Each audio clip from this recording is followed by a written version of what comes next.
ঝাড়ুটা দেখছেন? এই যে ঝাড়ু, এই ঝাড়ু নিয়ে আজকে একটা কাহিনী আপনাদের আমি শেয়ার করব। তো এই ঝাড়ুটা আমি অযথা কিনলাম, কারণ কিছুদিন আগে নতুন একটা ঝাড়ু আমি কিনছি। তো এটা কেনার পিছনে কারণ আছে। আমি যখন উপরে রুমে খাওয়া দাওয়া শেষ করে বেসিনে যাই, তখন জানলা দিয়ে আমার ওয়াইফ দেখায় ওই যে একটা কাকা আসছে। তো কাকাটা আসলে উনি অন্ধ এবং অনেক মুরব্বী।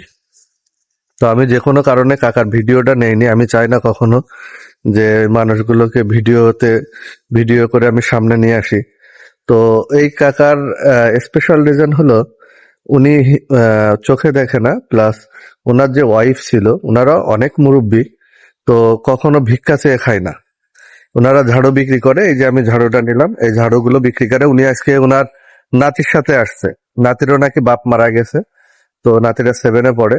তো আমি যে আমার যাওয়ার উদ্দেশ্য ছিল কি যে আমি জিজ্ঞেস করছি, আঙ্কেল চাচি কোথায়, কারণ ওনাকে আমি 4-5 বছর ধরে দেখি। তা আমি বললাম যে চাচি কোথায়। তো চাচি, উনি বললো যে তোমার চাচি তো আজকে 3 বছর বিছানায় পড়ে আছে।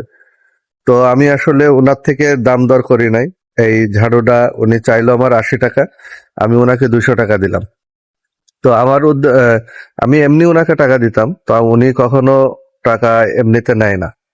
এমনিতে টাকা নেয় না, কারণ হলো উনি যদি এমনিতে টাকা নিত তাহলে এই ঝাড়ু বিক্রি কাজ করতো না, অন্ধ হয়েও। এবং প্রচুর মুরব্বী সে, অনেক বয়স, 75-80 এরকম হবে বয়স।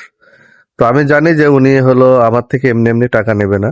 তো আমি ঝাড়ুটা নিয়ে ওনাকে কিছু টাকা দিলাম। কথা বলার উদ্দেশ্য হলো যে অনেক মানুষ এখন ভালো আছে, ভালো থাকার পরেও তারা আসলে ভিক্ষা করে খায়, মানুষের কাছে চেয়ে চিনতে খায়। তো আমি ইনার প্রতি অনেক শ্রদ্ধাশীল যে এই মানুষটা এখনো পর্যন্ত এই বয়সে এসে মানে যে কোনো একটা বিজনেস করে খাচ্ছে।